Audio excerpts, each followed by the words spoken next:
नमस्कार दोस्तों, Hindi novel story explainer में आपका हार्दिक स्वागत है, जहां हर पन्ना एक नई कहानी और हर कहानी एक नया अनुभव लेकर आती है। यहां आपको सिस्टम, रोमांस और मैजिक की अनोखी कहानियां मिलेंगी। तैयार हो जाए इस शानदार सफर के लिए। अध्याय 72, बातांग का आक्रमण। ध्रुव मल्होत्रा अपनी सामान्य दिनचर्या के अनुसार पूर्व दिशा में भोर होते ही जाग उठे। वास्तव में ध्रुव मल्होत्रा की मार्शल आर्ट में महारत के स्तर के कारण वह कई दिन और रात बिना सोए रह सकते हैं और उन्हें कोई फर्क महसूस नहीं होगा।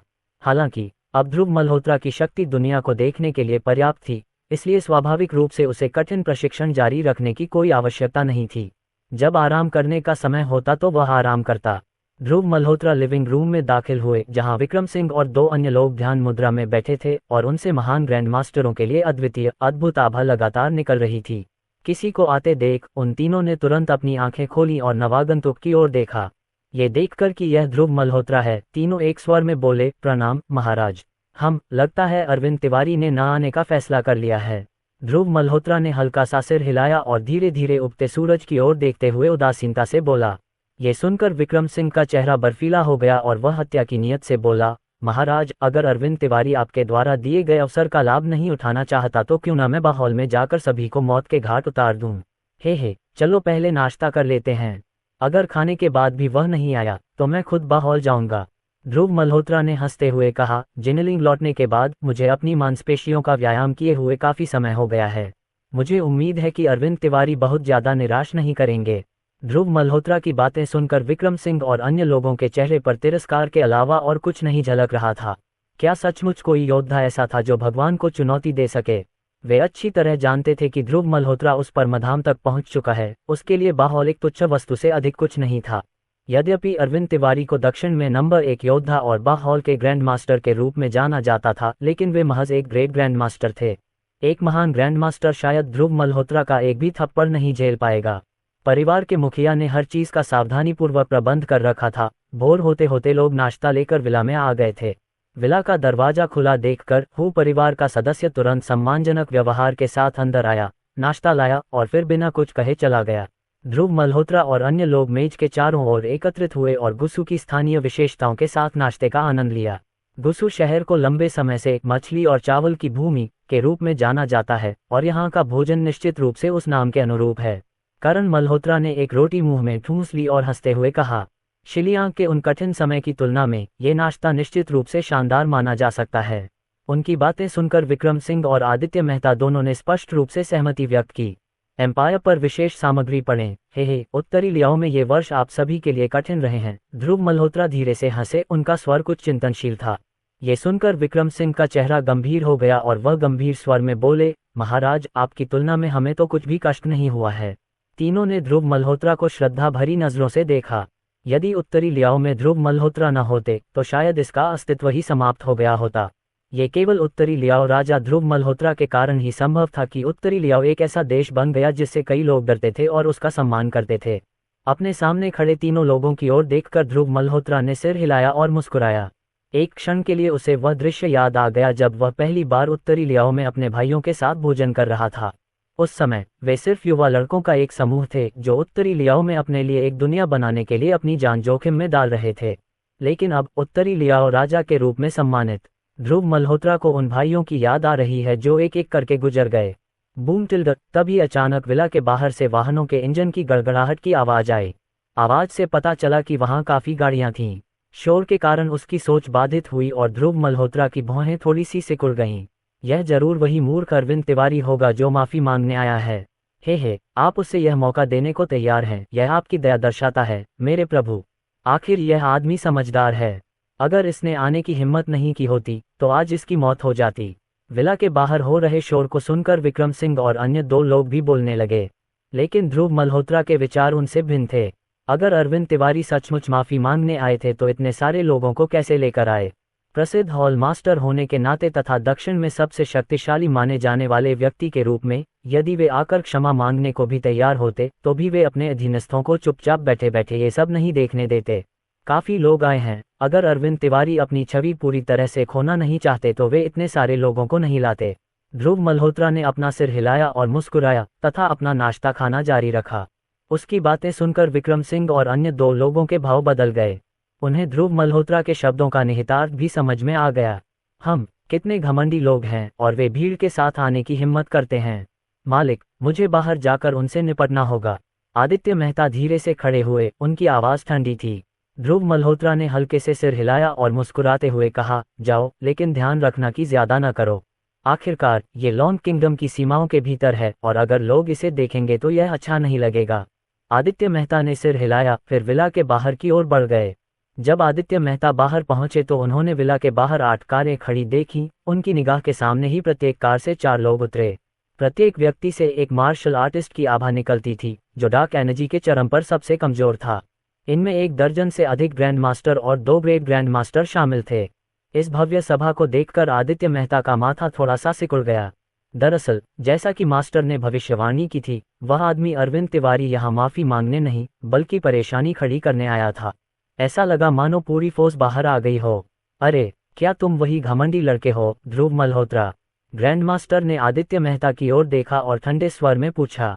आदित्य मेहता का माथा ठनका। क्या ये हिम्मत है गुरु का अपमान करने की?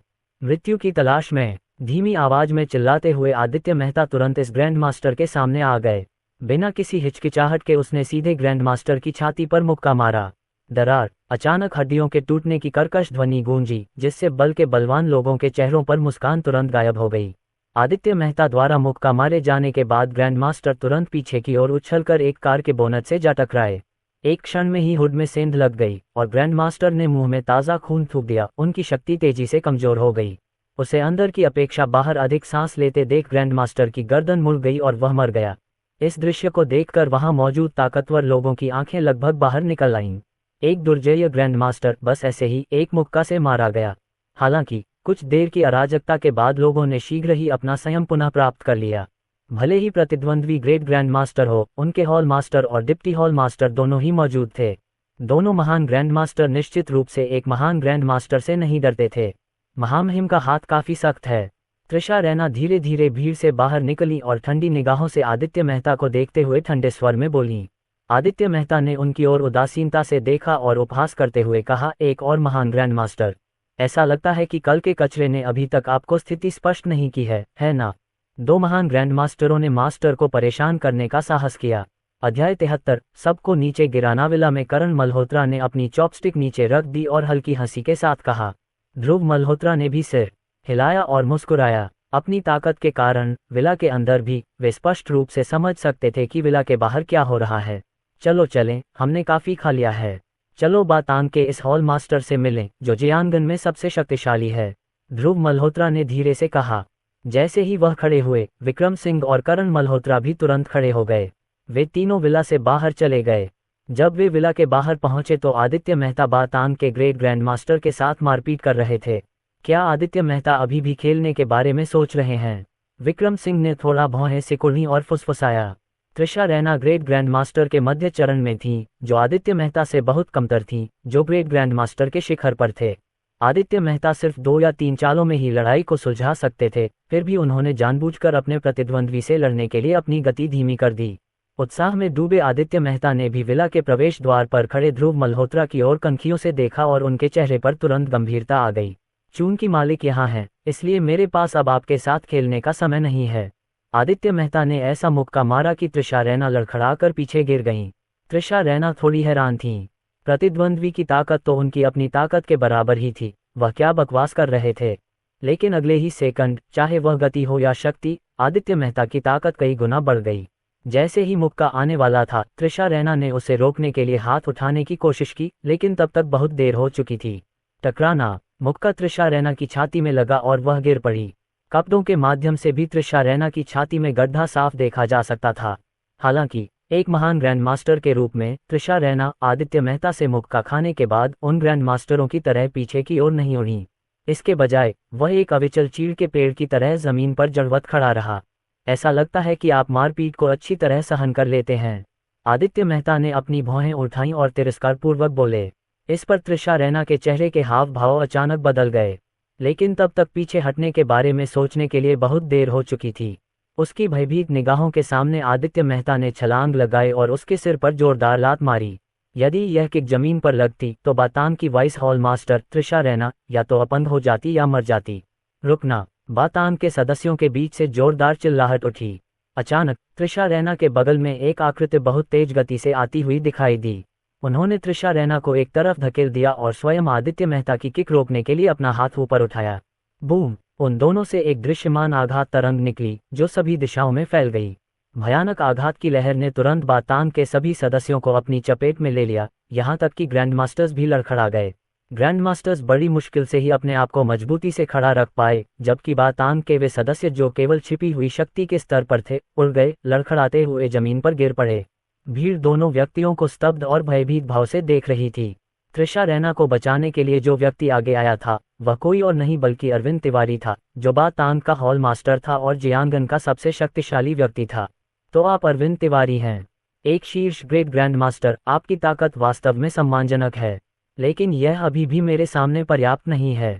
जैसे ही उन्होंने यह बात कही, आदित्य मेहता का आभामंडल अचानक बदल गया। तुरंत ही चारों ओर खूनी माहौल छा गया। भयानक हत्या के इरादे से बातांग के सभी सदस्यों के चेहरे के भाव बदल गए, उनकी आंखें तुरंत भय से भर गईं। ऐसा भयावह आभामंडल संभवतः किसी साधारण व्यक्ति का नहीं हो सकता। मेरे नाथ, बहुत हो गई बात, अब मैं तुम्हारा सिर काटने आया हूँ। आदित्य मेहता ने तुरंत अरविंद तिवारी की बात काटते हुए अरविंद तिवारी पर बरसती बारिश की बूंदों जैसा क्रूर हमला बोल दिया। प्रत्येक भूसे और लात में एक अत्यधिक जानलेवा आभा थी और अरविंद तिवारी अपनी पूरी ताकत के बावजूद भी उनसे बमुश्किल ही बच पा रहे थे। यद्यपि वह भी ग्रेट ग्रैंड मास्टर के शिखर पर थे, लेकिन वह आदित्य मेहता की तरह नहीं थे, जिन्होंने वर्षों तक अग्रिम मोर्चे पर संघर्ष किया था तथा जीवन और मृत्यु के बीच झूलते रहे थे। लेट जाओ। आधे मिनट बाद आदित्य मेहता अचानक बाहर निकले और ऊपर से अपना पैर अरविंद तिवारी के सिर की ओर बढ़ाया। जैसे ही किक लगने वाली थी, अरविंद तिवारी ने उसे रोकने के लिए अपनी बाहें ऊपर उठाईं और उन्हें अपने सिर के ऊपर ले गए। लेकिन अगर उसने ब्लॉक भी कर दिया तो फिर क्या? टकराना। एक जोरदार धमाके के बाद अरविंद तिवारी घुटनों के बल गिर पड़े। जहां उसके घुटने छूते थे वहां जमीन जोर से फट जाती थी। पोह! भयानक शक्ति अरविंद तिवारी के शरीर में प्रवेश कर गई, जिससे उनके मुंह से खून निकलने लगा। यदि स्वामी ने मुझे अपने बल पर ध्यान देने का निर्देश न दिया होता तो तुम पहले ही मर चुके होते। आदित्य मेहता ने दोबारा हमला नहीं किया, वह सिर्फ अरविंद तिवारी की ओर उदासीनता से देखते रहे। बातांग के सदस्यों की भयभीत निगाहों के बीच, जो उसे किसी राक्षस की तरह देख रहे थे, आदित्य मेहता ध्रुव मल्होत्रा के पास लौट आया। मास्टर जी, वह कूड़ा अरविंद तिवारी है। यद्यपि वह एक महान ग्रैंड मास्टर हैं, लेकिन अंततः वह ग्रीनहाउस में एक फूल की तरह हैं, जो एक भी वार को झेलने में असमर्थ हैं। आदित्य मेहता ने आदरपूर्वक बात की। ध्रुव मल्होत्रा ने भी ये सुनकर हल्के से हंसकर सिर हिलाया। उत्तरी कोल्ड में लगातार युद्ध होता रहा है और दुश्मन इतने अधिक हैं कि लगभग हर दिन और रात संघर्ष में ही बीतता है। इस तरह के तीव्र युद्ध और जीवन और मृत्यु के बीच झूलते लंबे अनुभव ने स्वाभाविक रूप से उत्तरी शीत के योद्धाओं को उसी क्षेत्र के अन्य लोगों की तुलना में अधिक मजबूत बना दिया। जहां तक बाकी बची हुई चींटियों का सवाल है, तो क्या आप अपने अधीनस्थ को उनकी देखभाल करने देंगे? एक तरफ करण मल्होत्रा भी झुके और ध्रुव मल्होत्रा के कान में फुसफुसाए। ध्रुव मल्होत्रा ने उसकी ओर देखा और उदासीनता से कहा, आदित्य मेहता को एक क्षण में देखकर तुम्हें लड़ने की इच्छा हो रही है। हे, आप मुझे अच्छी तरह जानते हैं। करण मल्होत्रा ने थोड़ा शर्मिंदा होकर अपना सिर खुजलाया और जवाब दिया, जाओ, लेकिन उन सबको मत मारो, यह अच्छा नहीं लगेगा। ध्रुव मल्होत्रा ने मुस्कुराते हुए अपना सिर हिलाया और बोला। ये सुनते ही करण मल्होत्रा का चेहरा उत्साह से चमक उठा, जैसे कोई बच्चा पुरस्कार पाकर प्रसन्न हो जाता है। लेकिन बातांग के सदस्यों को वह उत्साह शैतान की मुस्कान जैसा लग रहा था। जैसे ही करण मल्होत्रा उनके करीब आए, वे पीछे हटने से खुद को रोक नहीं सके। क्या तुम सब इतने घमंडी नहीं हो? भागो मत। क्या तुम हमारे मालिक को परेशान नहीं करना चाहते थे? चलो। करण मल्होत्रा की उत्साहित निगाहें बातांग के सदस्यों के चेहरों पर घूम गईं और वह खिलखिलाकर हंसने लगे।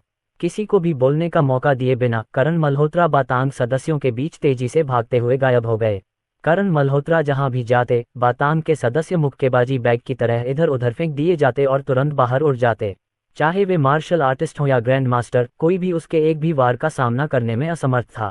1 मिनट से भी कम समय में बातांग के दर्जनों सदस्य जमीन पर लेट गए। एम्पायर पर नवीनतम कहानियां पढ़ें। करण मल्होत्रा को ध्रुव मल्होत्रा की बातें याद रहीं और उन्होंने जानलेवा वार नहीं किया। इससे बातांग के सदस्य जमीन पर लेट गए और लगातार दर्दनाक चीखें निकालने लगे। चुप रहो। अगर किसी ने आवाज उठाने की हिम्मत की तो मालिक के आदेश की अवहेलना करने और तुम्हारी जान लेने के लिए मुझे दोष मत देना। करण मल्होत्रा ने थोड़ा भौहें सिकोड़कर ठंडे स्वर में कहा। उसके शब्दों पर जमीन पर मौजूद सभी बातांग सदस्यों ने वास्तव में अपना मुंह बंद कर लिया। मौत के सामने वे केवल अपने शरीर में दौड़ती तीव्र पीड़ा को सहन कर सकते थे, अपने दांतों को कसकर भींच सकते थे, आवाज निकालने की हिम्मत नहीं जुटा पाते थे। अध्याय 74 हॉल के सदस्य भयभीत आदित्य मेहता की भयंकर लात ने उसे बेहोश कर दिया था। जब उसे होश आया और उसने चारों ओर देखा तो उसकी पुतलियां अचानक सिकुड़ गईं। शरीर में लगातार उठ रहे तीव्र दर्द को सहते हुए उसने सिर उठाने की कोशिश की और ध्रुव मल्होत्रा की ओर देखा। आप वास्तव में कौन हैं और ऐसे शक्तिशाली व्यक्ति स्वेच्छा से आपके अधीन क्यों काम करते हैं? अरविंद तिवारी ने ध्रुव मल्होत्रा की ओर देखते हुए पूछा। उनकी आवाज गंभीर थी। ये सुनकर ध्रुव मल्होत्रा ने उपहासपूर्वक उपहास किया और उदासीनता से जवाब दिया, मैंने तुमसे कहा था, तुम बातांग के एक साधारण हॉल मास्टर अभी तक मेरी पहचान जानने के लायक नहीं हो। यह मत सोचो कि सिर्फ इसलिए कि तुमने मुझे हरा दिया है तुम दंड से बच सकते हो। अरविंद तिवारी ने ठंडे स्वर में कहा और फिर आगे कहा, बेहतर होगा कि तुम अपनी पहचान उजागर करो, अन्यथा एक दिन ताकतवर लोग तुमसे बदला लेने आएंगे। ध्रुव मल्होत्रा ने भौहें चढ़ाते हुए दिलचस्पी से पूछा, मुझसे बदला लेने के लिए ताकतवर लोग? बातांग के सभी ताकतवर लोग यहाँ हैं। मेरे एक ही आदेश से वे अगले ही पल लाश में बदल जाएंगे। भले ही आप यहाँ हॉल मास्टर हैं, लेकिन आपका जीवन मेरे विचारों के धागे पर बमुश्किल टिका है।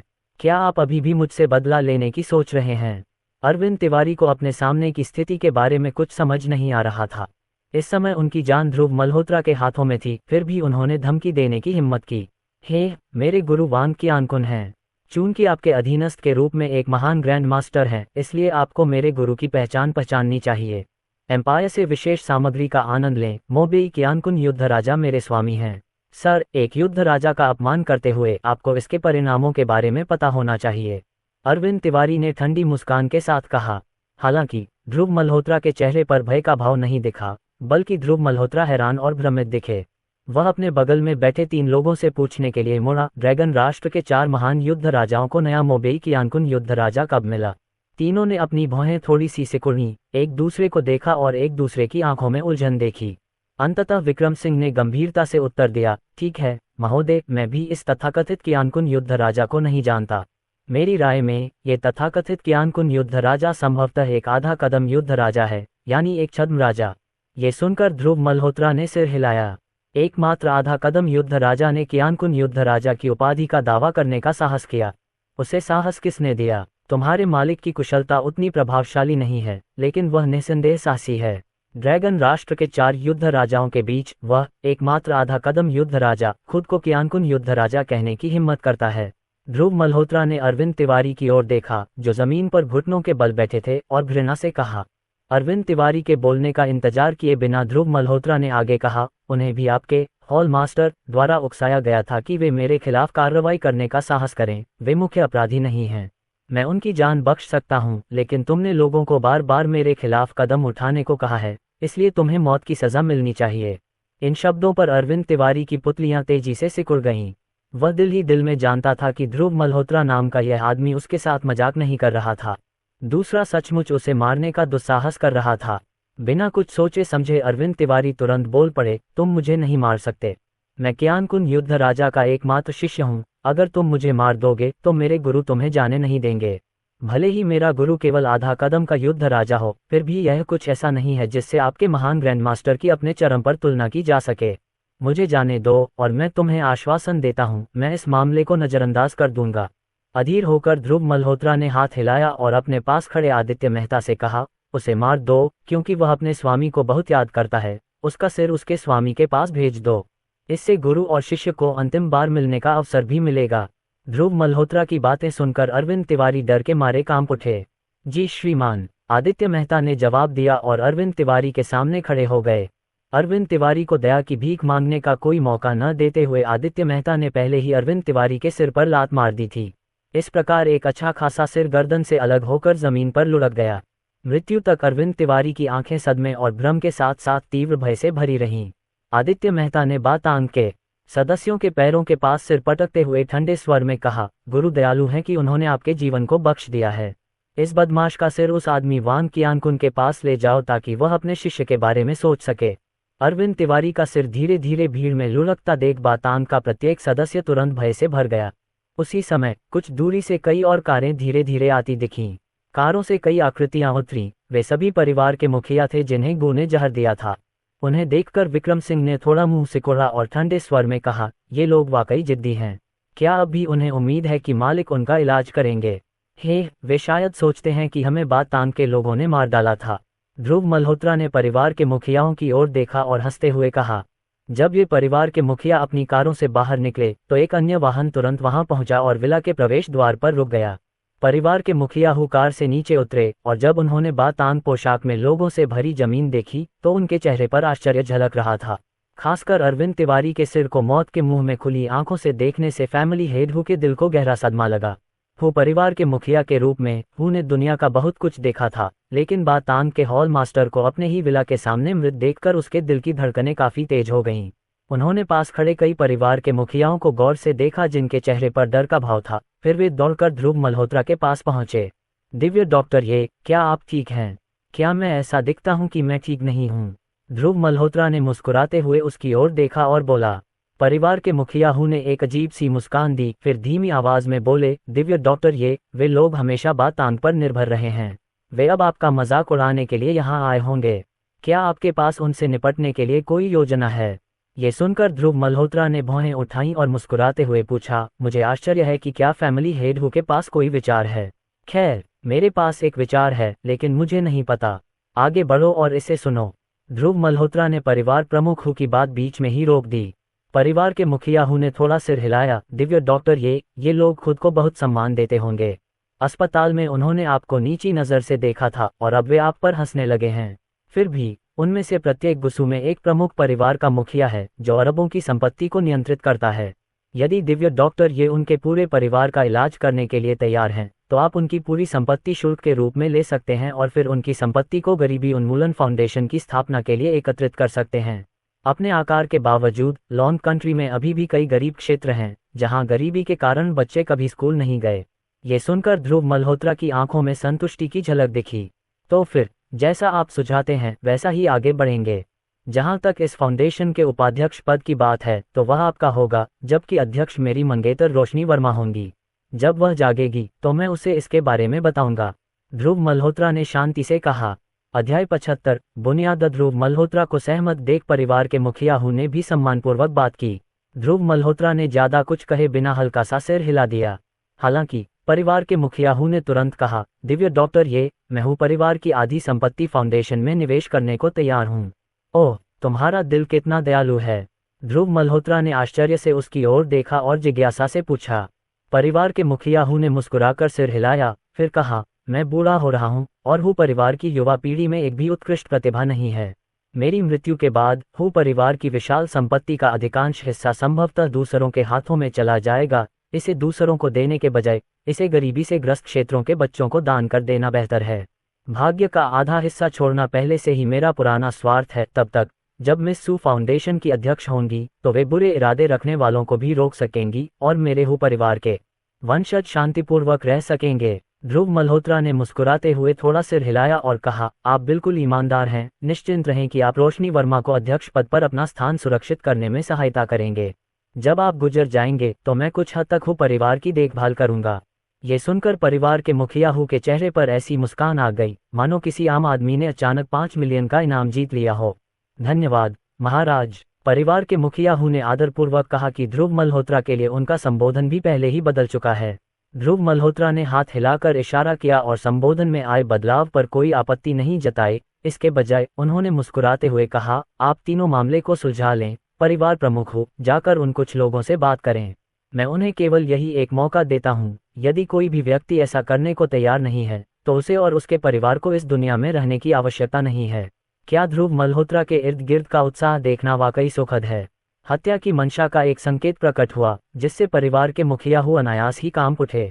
बोलने के बाद ध्रुव मल्होत्रा मुड़े और विला में चले गए। उन्होंने महसूस किया कि रोशनी वर्मा पहले ही उठ चुकी थी और उन्हें अभी भी उनके साथ फाउंडेशन के मामले पर चर्चा करनी थी। वह इस बात से बिल्कुल भी चिंतित नहीं था कि वे कुछ परिवार प्रमुख मना कर देंगे। यदि कोई भी मना कर देता तो वह किसी को भेजकर उस परिवार को नष्ट कर सकता था और उनकी संपत्ति जब्त कर सकता था, जिसे अभी भी फाउंडेशन में निवेश किया जा सकता था। ध्रुव मल्होत्रा के विला में प्रवेश करने के बाद परिवार के मुखिया उन कुछ परिवार प्रमुखों की ओर बढ़े जो उत्सुकता से उन्हें देख रहे थे। इस बीच विक्रम सिंह हॉल के सदस्यों के समूह के पास पहुंचे और धमकी भरे लहजे में कहा, क्या आप लोग अभी भी यहीं हैं क्योंकि आप चाहते हैं कि मैं आपको वापस भेज दूं? अब भाग जाओ। विक्रम सिंह की जोरदार आवाज के बाद हॉल के शिष्यों के एक समूह ने अपने शरीर में उठ रही तीव्र पीड़ा को सहन करते हुए उठने के लिए संघर्ष किया और जल्दी से अपने वाहनों में सवार हो गए, और ग्रैंड मास्टर के साथ अरविंद तिवारी का शव भी ले जाया गया। अरविंद तिवारी का सिर उसके मालिक के पास भेजना याद रखना। ध्रुव मल्होत्रा की उदासीन आवाज सीधे गाड़ी को चीरती हुई अरविंद तिवारी का सिर पकड़े बैठे व्यक्ति के कानों तक पहुंची।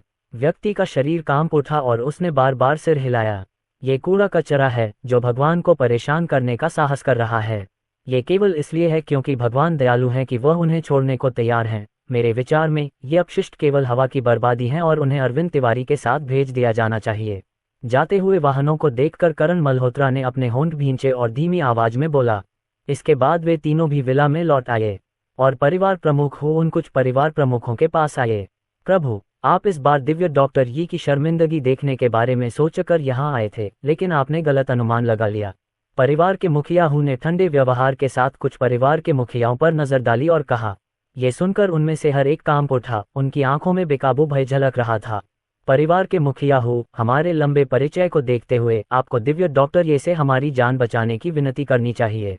हाँ, अब जबकि हॉल मास्टर लिन मर चुका है और बाडा हॉल के विघटित होने की संभावना है, हमारे शरीर में गुविश के उपचार की कोई उम्मीद नहीं बची है। हमें जल्द या बाद में मरना ही है। हम आशा करते हैं कि परिवार के मुखिया हमारी ओर से दया की याचना कर सकते हैं ताकि हम थोड़ा और जी सकें। यदि मैंने दिव्य डॉक्टर ये पर परिवार प्रमुख की तरह शुरू से ही भरोसा किया होता तो मैं इस भयावह स्थिति में नहीं फंसती। कई परिवार के मुखिया एक के बाद एक परिवार के मुखिया से विनती कर रहे थे, उनसे उनके लिए मध्यस्थता करने की विनती कर रहे थे। परिवार के मुखिया ने अपना चेहरा कठोर बनाए रखा और कुछ नहीं बोले, और उन परिवार के मुखियाओं ने अपना सामान्य अहंकार पूरी तरह से खो दिया था। वे अपने आप को सबसे निम्नतम स्तर तक गिरा चुके थे, लगातार दया की भीख मांग रहे थे।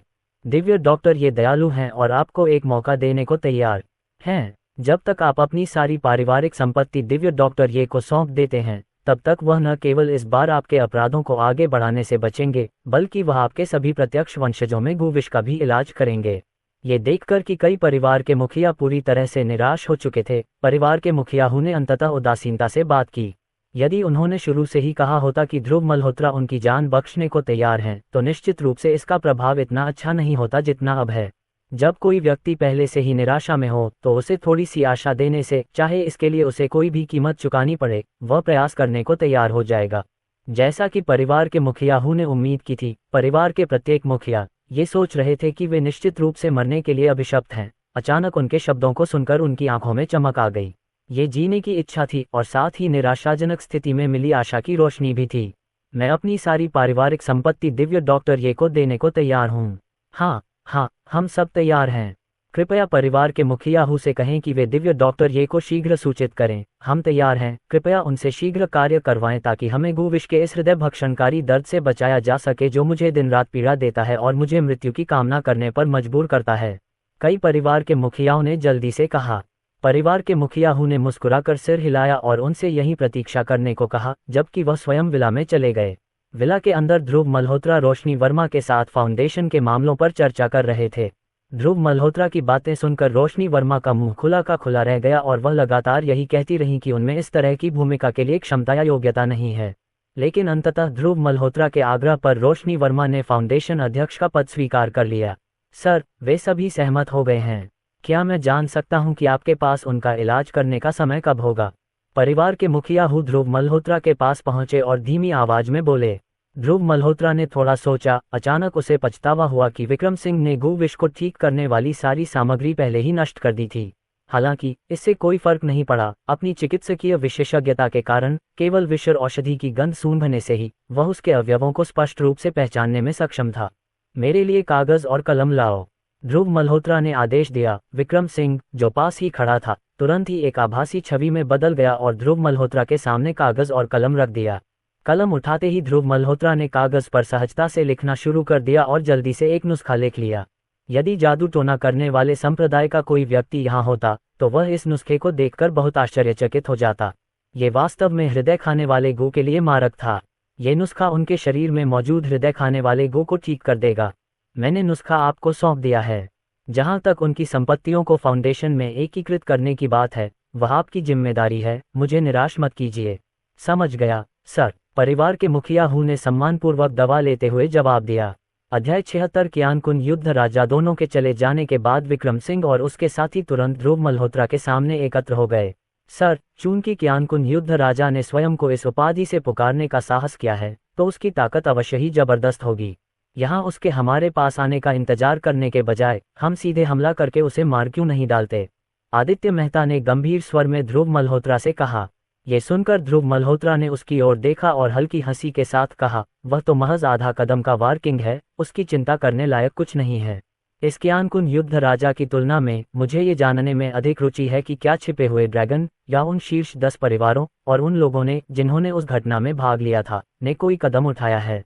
प्रारंभ में हिडन ड्रैगन ने 10 बड़े परिवारों और 3 वॉर किंग विशेषज्ञों के साथ साथ लुओशा साम्राज्य के शक्तिशाली लोगों के साथ मिलकर ध्रुव मल्होत्रा को धोखे से फंसाया और उसे जेल में डाल दिया। यहाँ तक कि वे बेई लियांग की 3 महान सेनाओं के सभी मुख्य जनरलों को मारने के लिए आगे बढ़ गए।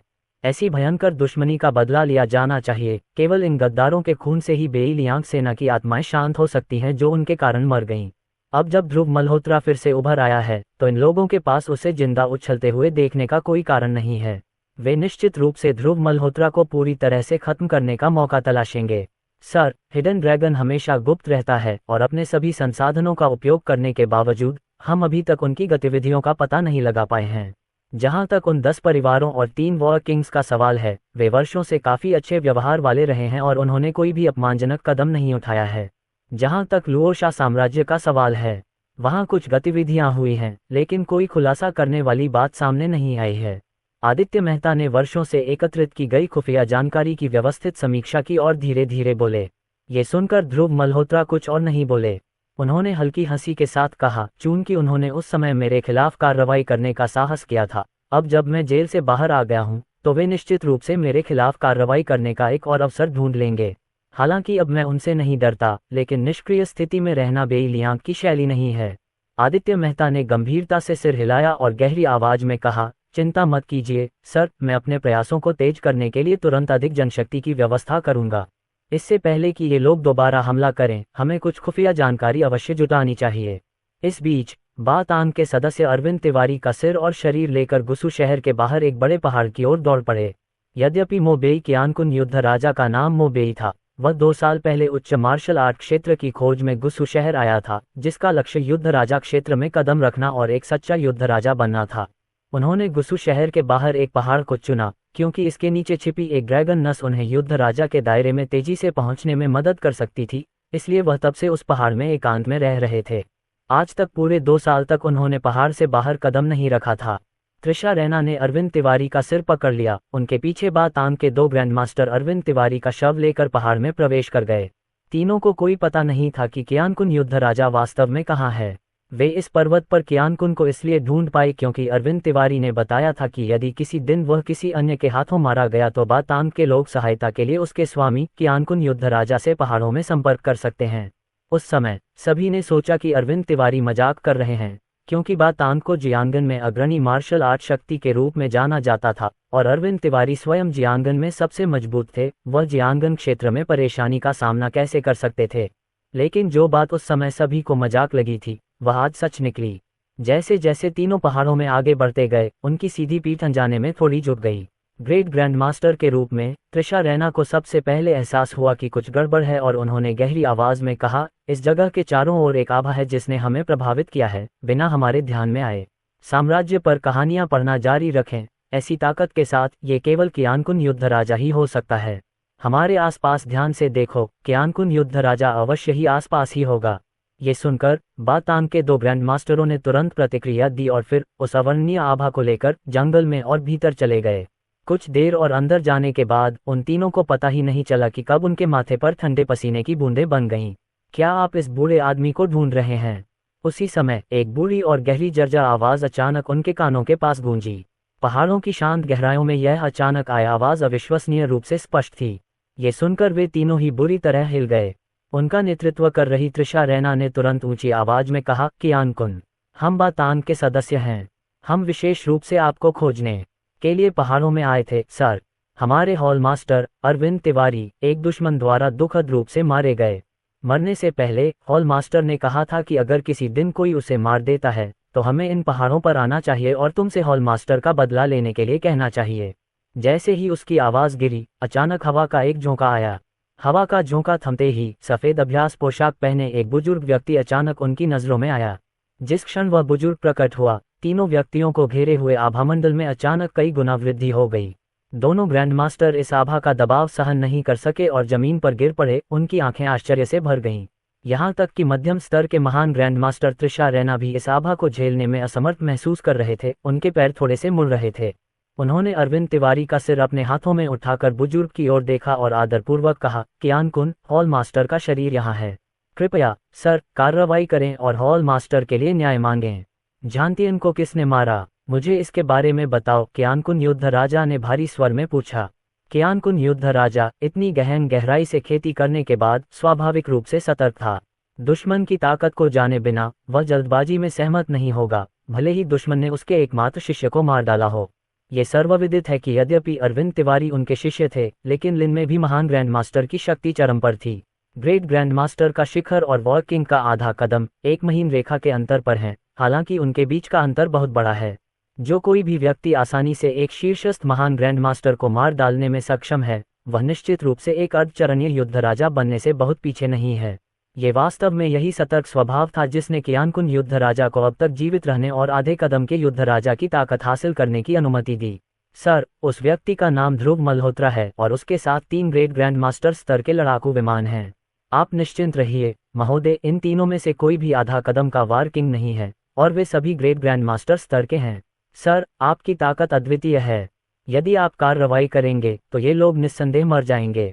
त्रिशा रैना ने सच कहा। हालांकि वह अरविंद तिवारी जितना मजबूत नहीं था, लेकिन वह देख सकता था कि विक्रम सिंह और बाकी 2 लोग केवल ग्रेट ग्रैंड मास्टर स्तर के थे। FRWeb@oval.com ये सुनकर कियान कुन युद्ध राजा ने थोड़ा सिर हिलाया और एक मजबूत हत्या का इरादा उसके अंदर से फूट पड़ा। उसने ठंडे स्वर में कहा, इस बूढ़े व्यक्ति को हाल ही में कुछ एहसास हुए हैं। एक बार जब मैं अपनी साधना पूरी कर लूंगा तो मैं जानतीन के लिए यह मामला सुलझाने के लिए पहाड़ों से बाहर आऊंगा। मेरे पीछे आओ और जानतीन को उस ड्रैगन वेन स्थान पर दफना दो। अध्याय 77 शर्मा परिवार के विचार। शर्मा परिवार, जो आगंतुकों को आने से मना कर रहा था और जिसने अपने आंगन को पूरी तरह से बंद कर रखा था, ने अचानक अपना भव्य द्वार खोल दिया। मूल रूप से गुस्सू शहर के प्रमुख और धनी परिवारों में से एक शर्मा परिवार के पास प्रतिदिन आने वाले लोगों की संख्या अनगिनत थी। उनके लिए अचानक आगंतुकों को मना करना असंभव था। हालांकि शर्मा परिवार के मुखिया के भव्य 80वें जन्मदिन के बाद वह झाओ किंगमिंग और शर्मा परिवार के अन्य प्रत्यक्ष वंशजों के साथ सभी नष्ट हो गए, जिससे शर्मा परिवार उबर नहीं सका। जो लोग शर्मा परिवार से अनुग्रह प्राप्त करने की आशा में प्रतिदिन मिलने आते थे, वे मानो पृथ्वी से गायब हो गए। अब झाओ के घर से उनका कोई सरोकार नहीं रहा, उनसे मिलना तो दूर की बात है। ये सुनकर शर्मा परिवार की अन्य शाखाएं जल्दी से गुस्सू शहर और झाओ निवास पर लौट आईं। शर्मा परिवार के सदस्यों को यह भी डर था कि ध्रुव मल्होत्रा फिर से वापस आकर उन पर हमला करेगा, इसलिए उन्होंने आगंतुकों को घर पर आने से मना कर दिया। आज शर्मा परिवार के मुखिया झाओ किंगमिंग और झाओ किंग्यून के तीसरे चाचा थे, जिनका नाम झाओ वेंगवो था। जब विक्रम सिंह ने शर्मा परिवार का सफाया किया तो झाओ वेंगवो अपने लोगों के साथ दूसरे प्रांत में उनकी संपत्ति का संचालन कर रहा था। यही कारण था कि वह बच गया और विक्रम सिंह द्वारा मारा नहीं गया। अब झाओ के घर वापस आकर झाओ वेंगवो के लिए परिवार के मुखिया का पद संभालना स्वाभाविक था। झाओ घर के भव्य द्वार को फिर से खोलने के साथ नवनियुक्त परिवार के मुखिया झाओ वेंगवो ने जीवित बचे झाओ सदस्यों के एक समूह को निवास से बाहर निकाला। शर्मा परिवार के सदस्यों का एक समूह दरवाजे के बाहर खड़ा था, उत्सुकता से प्रतीक्षा कर रहा था। प्रत्येक के चेहरे पर उत्सुकता के भाव थे। ऐसा लग रहा था कि वे किसी महत्वपूर्ण व्यक्ति के आगमन की प्रतीक्षा कर रहे हैं। सभी की उत्सुकता भरी निगाहों के सामने दूर सड़क के कोने पर अचानक एक सफेद नंबर प्लेट वाली सैन्य हरे रंग की जीप दिखाई दी। जीप बहुत तेजी से चल रही थी और मात्र 10 सेकंड में वह दूर से पास आ गई और शर्मा परिवार के परिसर के बाहर जाकर रुक गई। चीख टिल्ड। तेजी से चलती जीप ने अचानक ब्रेक लगा दिया, जिससे तेज चीख जैसी आवाज निकली। जैसे ही गाड़ी रुकी, एक लंबा युवक जीप से बाहर कूद पड़ा। झाओ वेंगवो को देखकर युवक ने उत्सुकता से पूछा, पिताजी, शर्मा परिवार के साथ वास्तव में क्या हुआ? परिवार के मुखिया और उनके वंश को अचानक क्यों मार दिया गया? जीप से कूदने वाला ये लंबा युवक झाओ वेंगवो का बेटा कर्नल रणदीप शर्मा था। शर्मा परिवार ने गुस्सू शहर में अपनी स्थिति मजबूत करने के लिए हर उपलब्ध संसाधन का उपयोग करते हुए सबसे अधिक सैन्य प्रतिभावान कर्नल रणदीप शर्मा को सेना में भेजने के लिए कोई कसर नहीं छोड़ी थी। कर्नल रणदीप शर्मा ने वास्तव में उन्हें गौरवान्वित किया, बार बार सैन्य सम्मान अर्जित किया और सेना में महत्वपूर्ण स्थान हासिल किया। इससे पहले कि झाओ वेंगुओ कारण और प्रभाव के बारे में विस्तार से बता पाते, एक और आदमी जीप से नीचे उतर आया। वह व्यक्ति छद्म पोशाक पहने हुए था और उसकी उम्र 40 वर्ष के आसपास लग रही थी। यद्यपि वह व्यक्ति झाओ वेंगुओ के लगभग समान आयु का था, परंतु उसके तेज और स्थिर आभा से झाओ वेंगुओ की पुतलियां सिकुड़ गईं।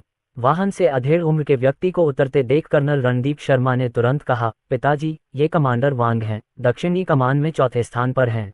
कमांडर वांग, यह मेरे पिता हैं, जो शर्मा परिवार के वर्तमान मुखिया हैं। कर्नल रणदीप शर्मा ने कमांडर वांग से सम्मानपूर्वक कहा। कमांडर वांग ने लापरवाही से सिर हिलाया और शर्मा परिवार के मुखिया झाओ वेंगुओ को जरा सा भी मुंह दिखाने का कोई इरादा नहीं दिखाया। पिताजी, शर्मा परिवार को आखिर क्या हुआ? कर्नल रणदीप शर्मा ने आगे कुछ नहीं सोचा और दोबारा पूछा। झाओ वेंगुओ ने धीरे से आह भरी और धीरे से समझाया, उस दिन परिवार के मुखिया का 80वां जन्मदिन था। ध्रुव मल्होत्रा नाम का एक युवक अपने एक अधीनस्थ के साथ शर्मा परिवार में आया था। ऐसा कहा जाता है कि शर्मा परिवार का ध्रुव मल्होत्रा के साथ कुछ झगड़ा था। इसके बाद ध्रुव मल्होत्रा के अधीनस्थ ने शर्मा परिवार के भीतर नरसंहार शुरू कर दिया, जिसमें परिवार के मुखिया के वंश के सभी लोगों की हत्या कर दी गई। जब मुझे ये खबर मिली तो मैं तुरंत सभी को शर्मा परिवार के पास ले गया और स्थिति को सामान्य करने में कामयाब रहा। हालांकि मुझे ये भी चिंता थी कि ध्रुव मल्होत्रा फिर से शर्मा परिवार पर हमला कर सकता है, इसलिए मैंने आपसे संपर्क किया। ये सुनते ही कर्नल रणदीप शर्मा के चेहरे पर गंभीरता आ गई और उन्होंने सिर हिला दिया। यदि परिवार के मुखिया का आग्रह न होता तो न तो उसे सेना में भेजा जाता और न ही वह सेना में वह पद प्राप्त कर पाता जो अब उसे प्राप्त है। परिवार के मुखिया ने उन पर बहुत दया दिखाई थी और जब कर्नल रणदीप शर्मा को पता चला कि परिवार के मुखिया के सभी वंशज मारे गए हैं तो वे तुरंत शर्मा परिवार के पास वापस आ गए, यहाँ तक कि उन्होंने कमांडर वांग को भी अपने साथ आने के लिए राजी कर लिया। कमांडर वांग, मेरा शर्मा परिवार हमेशा से उचित रहा है। इस बार खलनायकों ने मेरे परिवार के मुखिया के वंश को मार डाला है। जब तक ये प्रतिशोध पूरा नहीं हो जाता मैं चैन से नहीं बैठ सकता।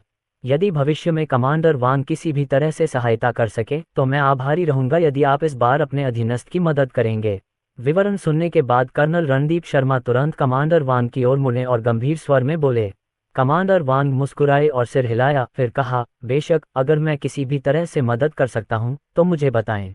ये सुनकर कर्नल रणदीप शर्मा और शर्मा परिवार के सभी सदस्यों के चेहरे पर मुस्कुराहट आ गई।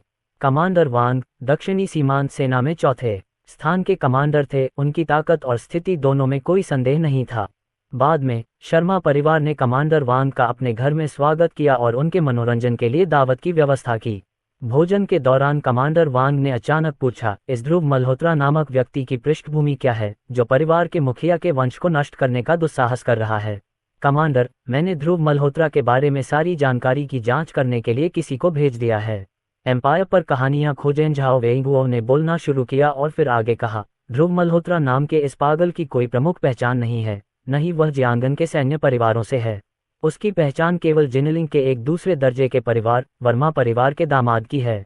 उस आदमी ने हमारे शर्मा परिवार के इतने सारे लोगों को मारने की हिम्मत इसलिए की क्योंकि उसके पास विक्रम सिंह नाम का एक ग्रैंड मास्टर स्तर का अधीनस्थ था।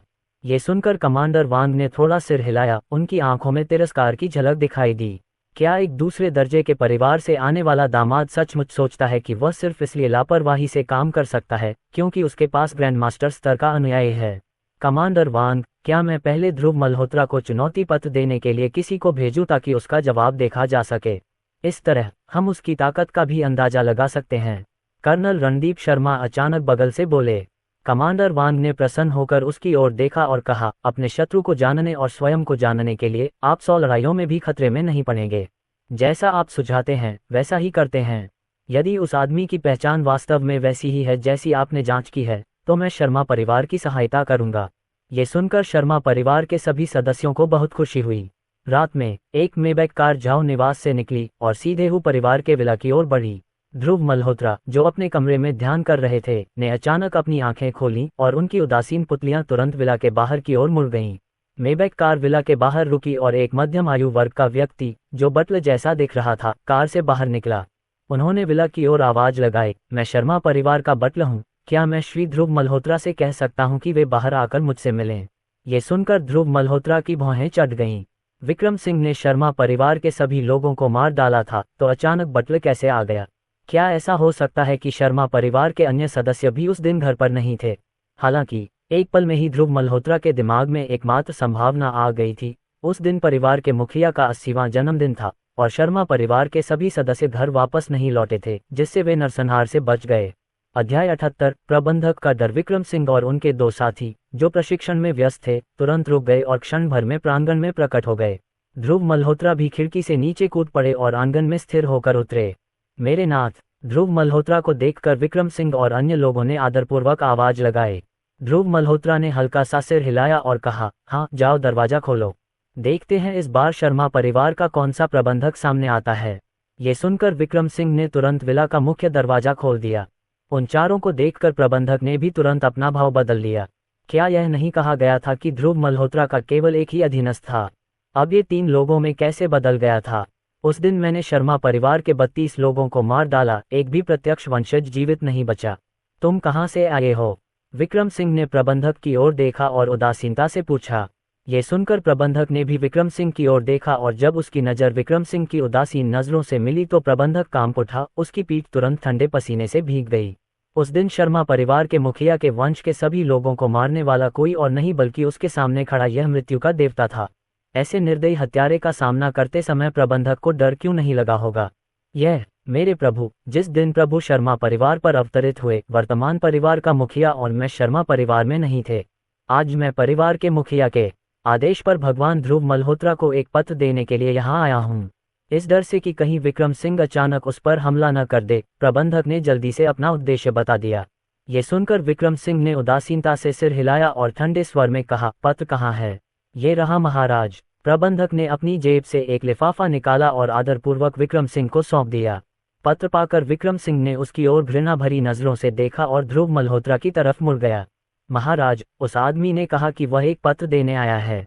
विक्रम सिंह ने अपने हाथ में पकड़ा हुआ पत्र ध्रुव मल्होत्रा को देते हुए कहा। ध्रुव मल्होत्रा ने हल्के से सिर हिलाया। अपनी ताकत के कारण उसने स्वाभाविक रूप से विक्रम सिंह और प्रबंधक के बीच बातचीत सुन ली थी, इसलिए उसने आगे कुछ नहीं पूछा। लिफाफा खोला तो उसमें मात्र 1 दर्जन शब्द लिखे थे। कल दोपहर, एलिगेंट गार्डन, हिसाब चुकता करना, दक्षिणी सीमा सेना, कर्नल रणदीप शर्मा। पत्र पर लिखे शब्दों को पढ़कर ध्रुव मल्होत्रा के माथे पर हल्की सी बल पड़ गया।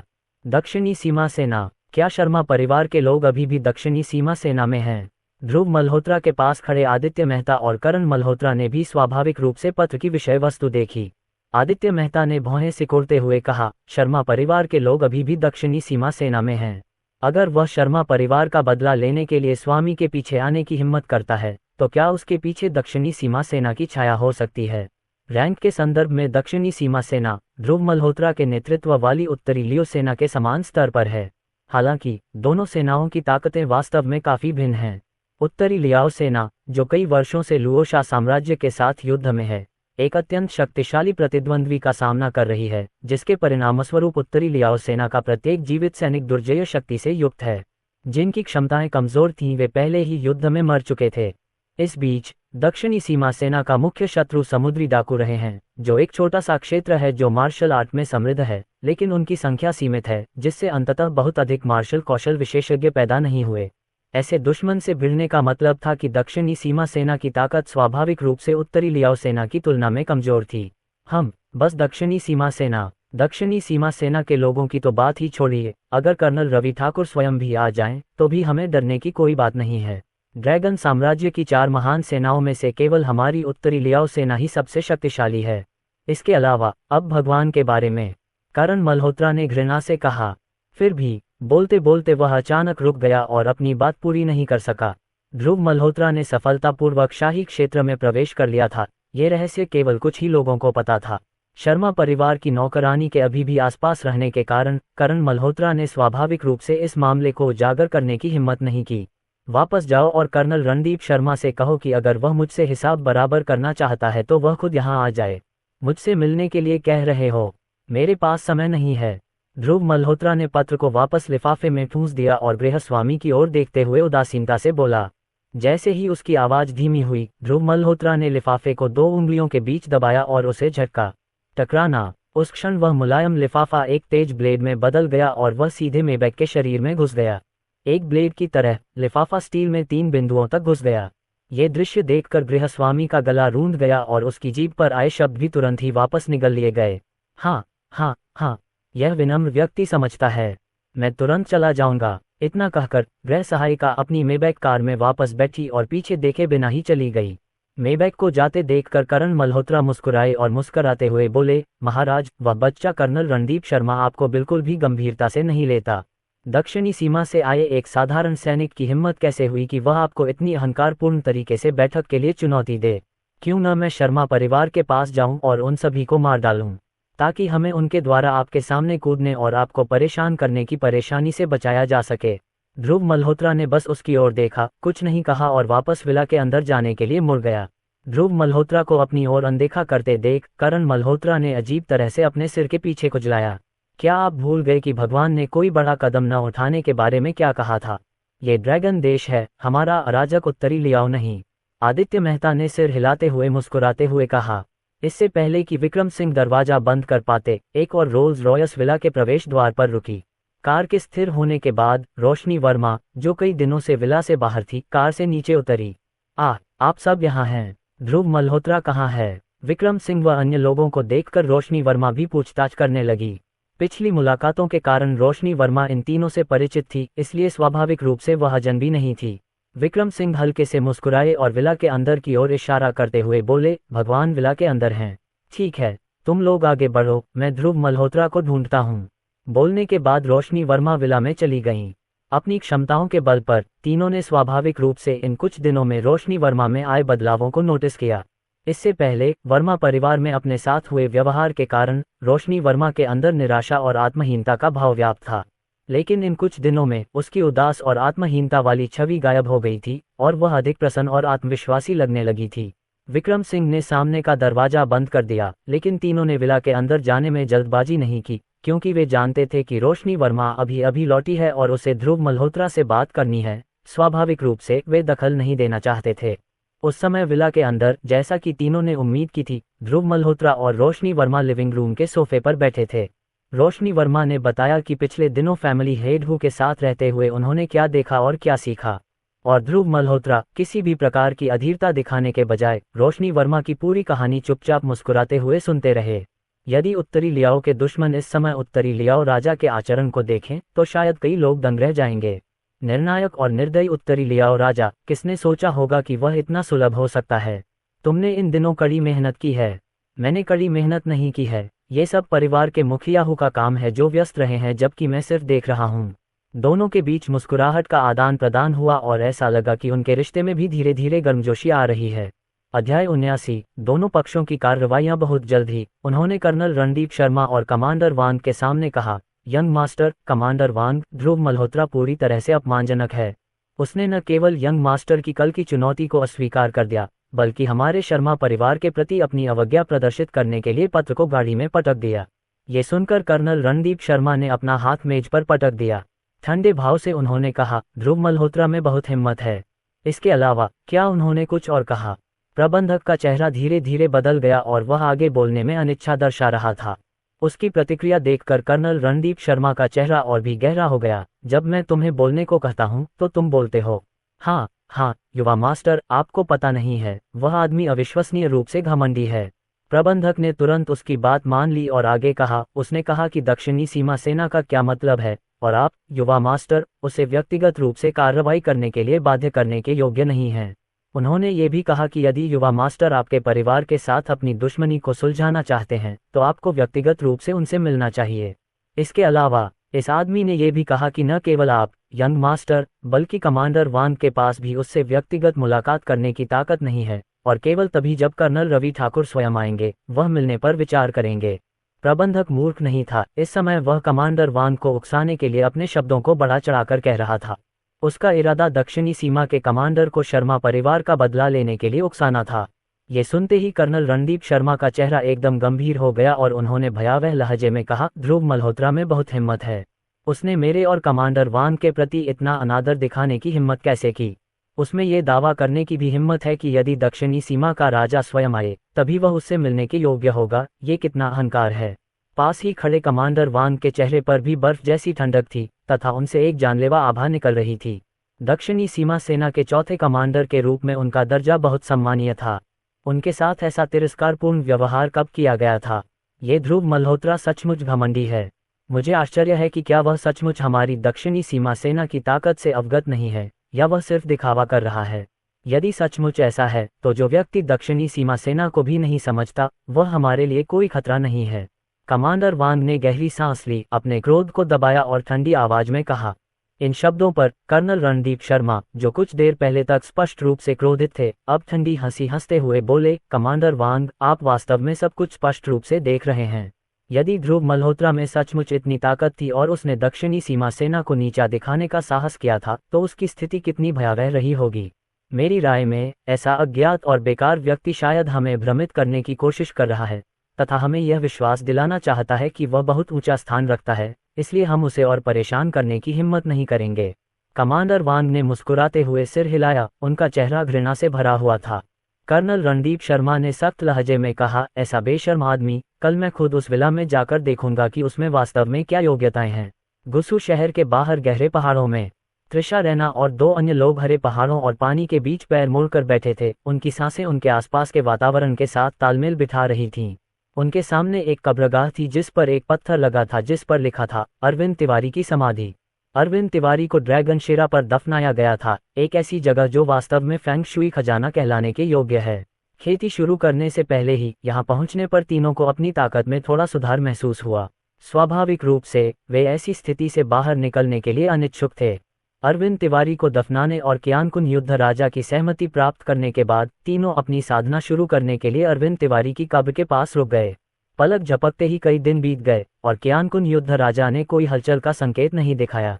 हालांकि तीनों जल्दी में नहीं थे, उन्हें उम्मीद थी कि कियानकुन युद्ध राजा कुछ और दिनों तक एकांत में रहेंगे, जिससे उन्हें कुछ और दिनों तक यहाँ खेती करने का मौका मिलेगा। इस दिन अचानक ही एक भव्य आभा का विस्फोट हुआ, जिसने तुरंत ही तीनों को अपने घेरे में ले लिया। त्रिशा रैना और उनके 2 साथी भी अपनी साधना से अचानक चौंककर जाग गए और पास ही स्थित उस स्थान की ओर देखते हुए उनके चेहरे पर आश्चर्य की लहर दौड़ गई।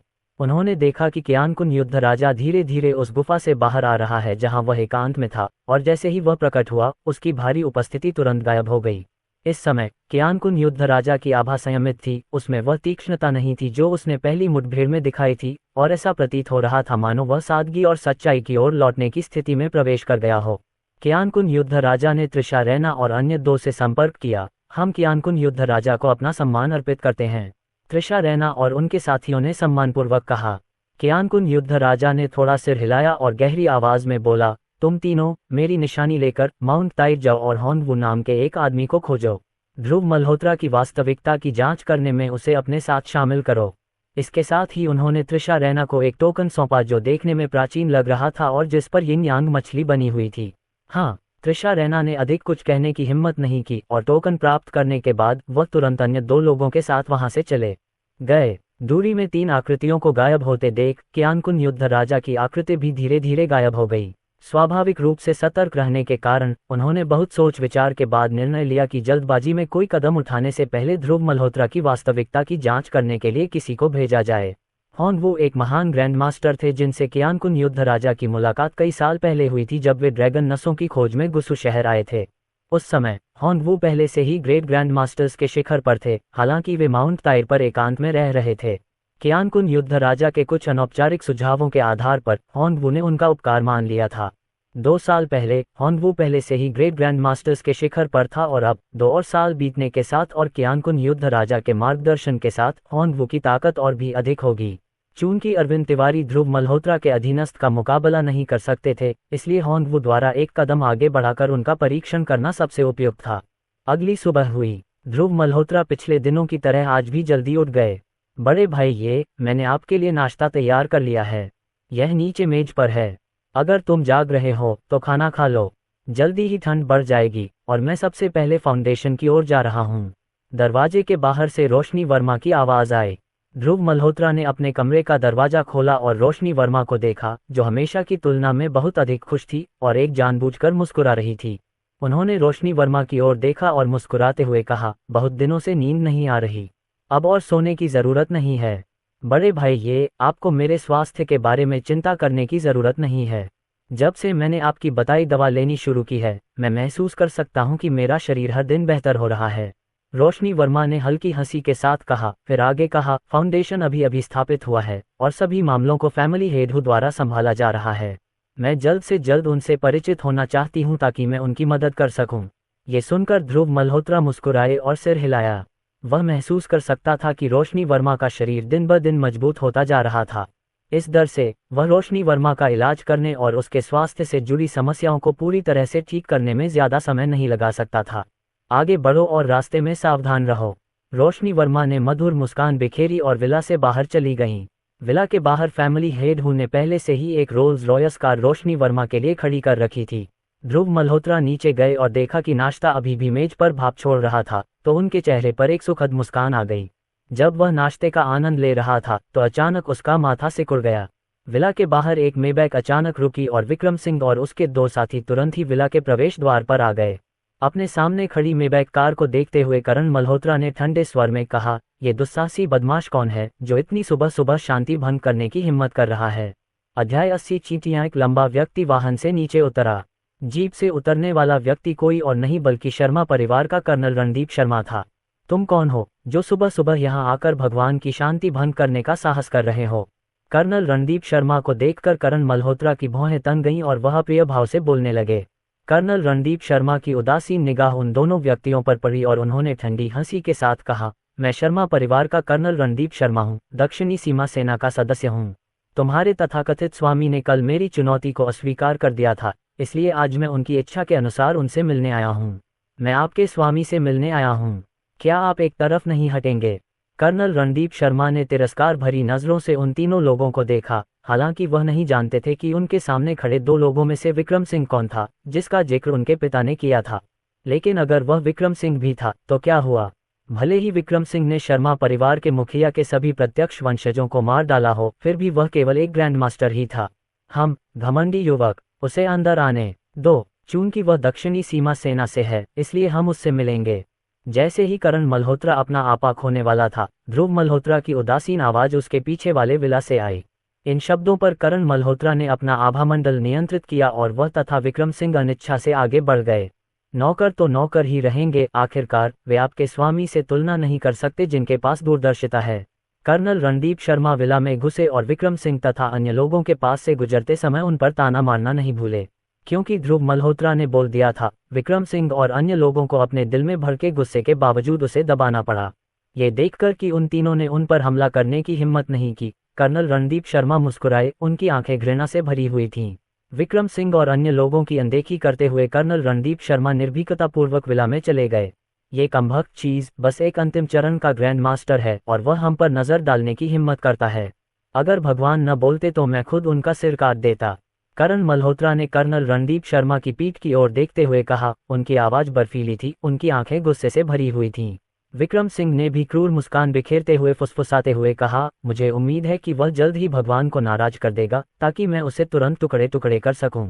आप दोनों। उन दोनों को मृत्यु के देवता की तरह देखते हुए आदित्य मेहता ने अपना सिर हिलाया और मुस्कुराया, उसके चेहरे पर लाचारी झलक रही थी। उधर जब कर्नल रणदीप शर्मा विला में दाखिल हुए तो उन्होंने देखा कि उनकी ही उम्र का एक युवक आराम से डाइनिंग टेबल पर बैठकर नाश्ते का आनंद ले रहा था। क्या आप ध्रुव मल्होत्रा हैं? वह जिसने उस विक्रम सिंह को मेरे शर्मा परिवार के मुखिया के प्रत्यक्ष वंशजों को मारने दिया। कर्नल रणदीप शर्मा ने गहरी आवाज में बोलते हुए ध्रुव मल्होत्रा को घूर कर देखा। ध्रुव मल्होत्रा ने उनकी ओर देखने के लिए अपना सिर भी नहीं उठाया, बस अपना नाश्ता खाते रहे। दलिया का एक कटोरा खाने के बाद ध्रुव मल्होत्रा ने धीरे से अपनी नज़र कर्नल रणदीप शर्मा पर घुमाई और उदासीनता से पूछा, क्या आप दक्षिणी सीमा सेना की ओर से यहाँ आए हैं या सिर्फ शर्मा परिवार के सदस्य के रूप में? ओह, आप मेरे प्रश्न का उत्तर नहीं दे रहे हैं, बल्कि आपके पास मेरे लिए प्रश्न हैं।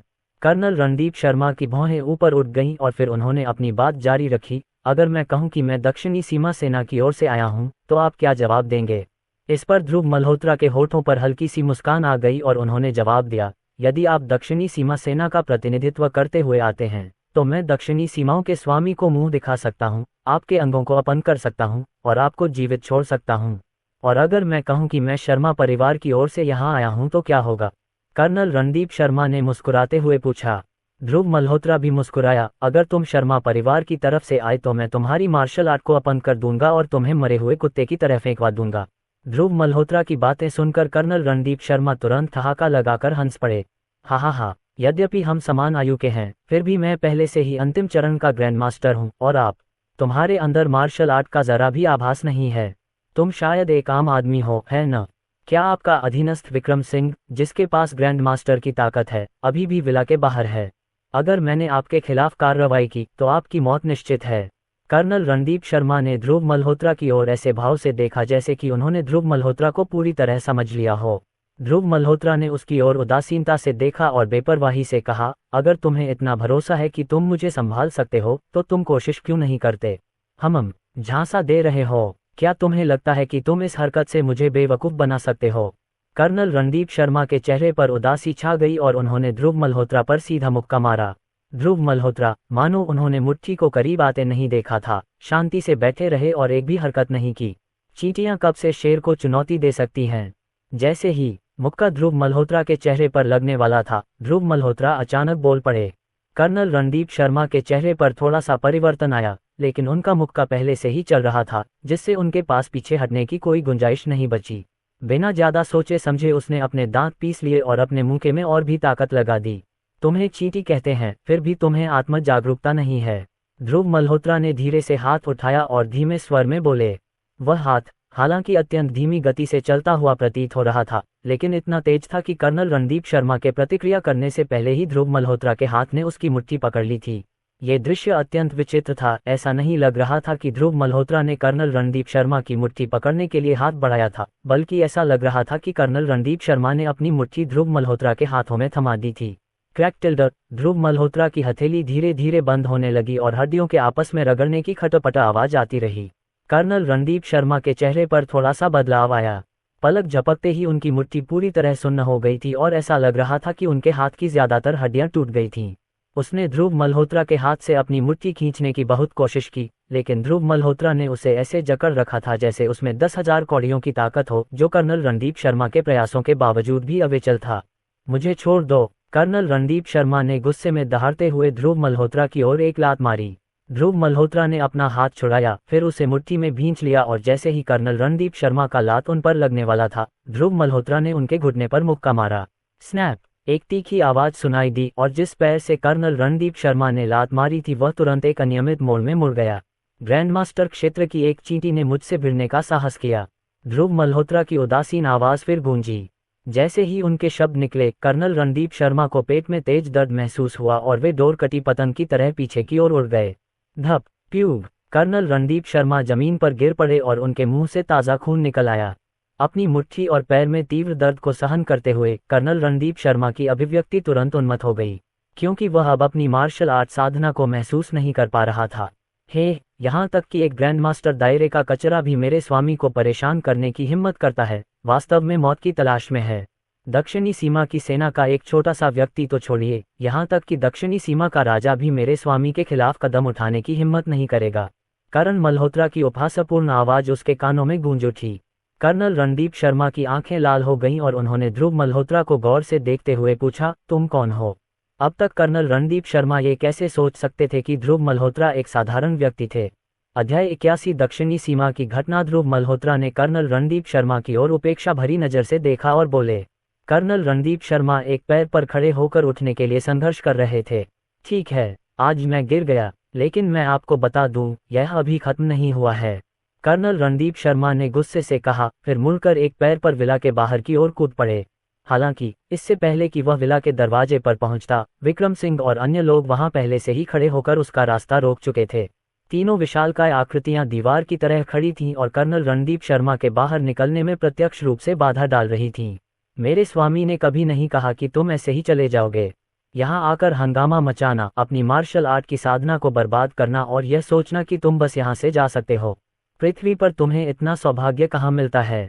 विक्रम सिंह ने कर्नल रणदीप शर्मा को उदासीनता से देखा और ठंडी हंसी के साथ कहा। कर्नल रणदीप शर्मा के चेहरे के भाव अचानक बदल गए और दांत पीसते हुए उन्होंने कहा, मैं आपको बता दूं, मैं दक्षिणी सीमा की चौथी सेना का डिप्टी कमांडर हूं। चौथी सेना का कमांडर मेरे भाई के समान करीबी है। क्या तुम मुझे बता रहे हो कि तुम मुझे मारना चाहते हो? और मैं तुम्हें बताने से नहीं डरता। कमांडर वर्तमान में मेरे झाओ निवास पर है और यदि तुमने वास्तव में मुझे मारने की हिम्मत की तो वह निश्चित रूप से मुझसे बदला लेने आएगा। विक्रम सिंह और अन्य लोगों की भौहें थोड़ी ऊपर उठ गईं। हालांकि वे दक्षिणी सीमा सेना के कमांडरों को नीची नज़र से देख रहे थे, लेकिन वह व्यक्ति अभी भी दक्षिणी सीमा सेना में एक उच्च पदस्थ जनरल था। यदि इसे अनुचित तरीके से संभाला गया तो इससे दक्षिणी सीमा सेना और उत्तरी लियाओ सेना के बीच युद्ध होने की संभावना है। क्या चौथी सेना का कमांडर सोचता है कि वह आपकी रक्षा कर सकता है? विक्रम सिंह और अन्य लोग चुप रहे, लेकिन ध्रुव मल्होत्रा की उदासीन आवाज कर्नल रणदीप शर्मा के कानों तक पहुंची। कर्नल रणदीप शर्मा ने अचानक ध्रुव मल्होत्रा की ओर देखा और ठंडे स्वर में पूछा, तो फिर तुम वास्तव में क्या चाहते हो? मैंने कहा था कि यदि आप शर्मा परिवार की ओर से यहाँ आए तो आपको अपंग बना दिया जाएगा और विला से बाहर निकाल दिया जाएगा, ध्रुव मल्होत्रा ने सरलता से कहा। जैसे ही उन्होंने बोलना समाप्त किया, ध्रुव मल्होत्रा ने धीरे से अपना दाहिना हाथ उठाया और उंगली आगे बढ़ा दी। उनकी उंगली से एक तीव्र ऊर्जा निकली, जो तुरंत कर्नल रणदीप शर्मा की दूसरी भुजा में जा लगी। हाँ। कर्नल रणदीप शर्मा बोलना चाहते थे, लेकिन ध्रुव मल्होत्रा ने उन्हें मौका नहीं दिया और अपनी ऊर्जा का एक और विस्फोट किया जो तुरंत कर्नल रणदीप शर्मा के दूसरे पैर में जा लगा। कर्नल रणदीप शर्मा पूरी तरह से लंगड़ाते हुए जमीन पर गिर पड़े। न केवल उनकी मार्शल आर्ट की साधना पूरी तरह नष्ट हो गई, बल्कि उनके सभी 4 अंग भी अपंग हो गए। वह पूरी तरह से अशक्त हो चुके थे और दक्षिणी सीमा की चौथी सेना के उप कमांडर के रूप में उनकी कड़ी मेहनत से अर्जित की गई स्थिति अब निश्चित रूप से उनसे छिन चुकी थी। यहाँ तक कि दक्षिणी सीमा सेना को भी अब ऐसे अपंग की कोई आवश्यकता नहीं रह गई थी। उसे बाहर फेंक दो, ध्रुव मल्होत्रा ने उदासीनता से कहा। ये सुनते ही विक्रम सिंह ने तुरंत कर्नल रणदीप शर्मा का कॉलर पकड़ लिया, उन्हें ऊपर उठाया और विला के बाहर की ओर चल दिए। टकराना। विक्रम सिंह ने कर्नल रणदीप शर्मा के साथ ऐसा व्यवहार किया मानो वह कूड़ा फेंक रहे हों। उन्होंने उन्हें जीप पर फेंक दिया, जिसके बाद वह जमीन पर गिर पड़े। वाहन चालक ने ये देखा तो कार से बाहर निकलने की हिम्मत नहीं जुटा पाया और कांपते हुए अंदर ही सिमट गया। ये कचरा ले लो और भाग जाओ, विक्रम सिंह ने ठंडे स्वर में कहा। तभी ड्राइवर ने कार का दरवाजा खोला, लड़खड़ाते हुए बाहर निकला और हड़बड़ाहट में कर्नल रणदीप शर्मा को कार में बिठाया और बिना पीछे देखे भाग गया। कमांडर वांग के पास वापस जाओ और उनसे कहो कि वे मेरा बदला लें। कर्नल रणदीप शर्मा के बोलने के बाद वह तुरंत बेहोश हो गए। साफ सफाई करने के बाद विक्रम सिंह ने भी धीरे से विला का गेट बंद किया और अंदर लौट आया। सर, अगर दक्षिणी सीमा सेना की चौथी सेना का कमांडर कर्नल रणदीप शर्मा का बदला लेने आए तो हमें क्या करना चाहिए? आदित्य मेहता ध्रुव मल्होत्रा के पास झुके और पूछा। सैन्य पद की दृष्टि से दक्षिणी सीमा सेना की चौथी सेना के कमांडर का दर्जा उन तीनों के समान ही था। हालांकि जब बात ताकत की आती थी तो तीनों में से किसी एक को, जिसमें विक्रम सिंह भी शामिल था, दक्षिणी सीमा सेना के किसी भी कमांडर को मौके पर ही मार गिराने का पूरा विश्वास था। यद्यपि दक्षिणी सीमा बिल्कुल शांतिपूर्ण नहीं थी, लेकिन लगातार युद्धरत उत्तरी लियाओ की तुलना में यह उल्लेख करने लायक भी नहीं थी। कमांडरों की ताकत बस उसी स्तर पर नहीं थी। दक्षिणी सीमा वास्तव में पिछले कुछ वर्षों में पिछड़ गई है। एक कमांडर ने अपने अधीनस्थों के परिवारों के मामले को लेकर अपना पद छोड़ दिया था। मुझे नहीं पता कि दक्षिणी सीमा का राजा क्या सोच रहा है। ध्रुव मल्होत्रा ने आदित्य मेहता के सवाल का सीधे उत्तर नहीं दिया, बल्कि सोच समझकर बात की। ये सुनते ही आदित्य मेहता के चेहरे पर एक अजीब सा भाव आया और उन्होंने धीरे से कहा, सर, 3 साल पहले जब आपको फंसाया गया था और जेल में डाला गया था, तो दक्षिणी सीमा के राजा ने सार्वजनिक घोषणा की थी। उसने दावा किया कि वह योद्धा राजा तक पहुंचने के लिए एकांतवास में जा रहा था, लेकिन तब से कोई खबर सामने नहीं आई है। ध्रुव मल्होत्रा की भौहें आश्चर्य से उठीं। मैं अपनी कैद से पहले दक्षिणी सीमा के राजा से मिला था और वह आदमी अभी भी योद्धा राजा से एक कदम दूर था। वह अचानक कैसे घुसने की कोशिश कर सकता है? राष्ट्र को 4 सैन्य क्षेत्रों में विभाजित किया गया था, पूर्व, दक्षिण, पश्चिम और उत्तर, जिनमें से प्रत्येक का नेतृत्व एक राजा करता था तथा दोनों को समान दर्जा प्राप्त था। फिर भी 4 सैन्य क्षेत्र के राजाओं में से उत्तरी लियाओ राजा ध्रुव मल्होत्रा को हमेशा अन्य 3 राजाओं की तुलना में ताकत में स्पष्ट बढ़त हासिल थी। 4 क्षेत्रीय राजाओं में सबसे मजबूत होने के कारण ध्रुव मल्होत्रा को हमेशा दूसरों की क्षमताओं की अच्छी समझ थी। सर, आप जो कह रहे हैं, क्या दक्षिणी सीमा के राजा को कुछ हुआ है? अब पीछे मुड़कर देखने पर ऐसा लगता है कि जब से दक्षिणी सीमा के राजा ने अपने एकांतवास की घोषणा की है, तब से दक्षिणी सीमा सेना में अराजकता बढ़ती जा रही है। चारों सेनाओं के कमांडर लगातार एक दूसरे के खिलाफ षड्यंत्र रचते रहते हैं, कोई भी दूसरे को बर्दाश्त नहीं कर पाता। मैंने तो यहाँ तक सुना है कि दक्षिणी सीमा सेना की 4 मुख्य सेनाओं के बीच झगड़े भी हुए हैं, विक्रम सिंह ने मुंह सिकुड़ते हुए कहा। करण मल्होत्रा ने मुस्कुराते हुए लापरवाही से कहा, दक्षिणी सीमा सेना जिए या मरे, इसका हमसे, उत्तरी लियाओ सेना से क्या लेना देना है? लेकिन दक्षिणी सीमा सेना की चौथी सेना का वह कमांडर अपने अधीनस्थ का बदला लेने के लिए बिना अनुमति के अपना पद छोड़ने का साहस करता है। सर, उससे कैसे निपटने का इरादा रखते हैं? क्यों न मुझे झाओ के घर जाकर उसे वहीं मार डालने दिया जाए? ध्रुव मल्होत्रा ने उसकी ओर देखा, लेकिन कोई प्रतिक्रिया नहीं दी। फिर वह विक्रम सिंह की ओर मुड़ा और बोला, तुम झाओ के निवास पर जाओ, उस कमांडर से कहो कि वह आज दोपहर गुसु प्रांगण में मुझसे मिले। एक क्षेत्रीय राजा के रूप में ध्रुव मल्होत्रा भी दक्षिणी सीमा के राजा की वर्तमान स्थिति को लेकर कुछ चिंतित थे, और दक्षिणी सीमा के राजा की वर्तमान स्थिति के बारे में जानने का सबसे अच्छा तरीका निस्संदेह चौथी सेना के इस कमांडर से पूछना था। मैं तुरंत जाऊंगा, विक्रम सिंह ने जवाब दिया और तुरंत विला से बाहर चले गए। विक्रम सिंह को झाओ के घर की ओर जाते देख करण मल्होत्रा ने नाराजगी भरी नजरों से ध्रुव मल्होत्रा की ओर देखा। वह नाराजगी भरी नजर ध्रुव मल्होत्रा से पूछ रही थी कि उसे जाने क्यों नहीं दिया गया। क्या आप अपना स्वभाव नहीं जानते? आदित्य मेहता ने मुस्कुराते हुए कहा। करण मल्होत्रा के हाव भाव देखकर ध्रुव मल्होत्रा ने खुशी से अपना सिर हिलाया। करण मल्होत्रा आवेगशील था और अगर उसे सचमुच झाओ के निवास पर भेजा गया होता तो वह उस स्थान को पूरी तरह से नष्ट कर देता। जहां तक दक्षिणी सीमा सेना के चौथे सैन्य कमांडर का सवाल है, अगर उसने करण मल्होत्रा के काम में हस्तक्षेप करने की हिम्मत की तो संभवतः वह करण मल्होत्रा के हाथों आधा मर जाएगा। आखिरकार ध्रुव मल्होत्रा ने कहा था कि वह उससे मिलना चाहता था, अन्यथा करण मल्होत्रा के स्वभाव को देखते हुए कमांडर की हत्या करण मल्होत्रा के हाथों हो सकती थी।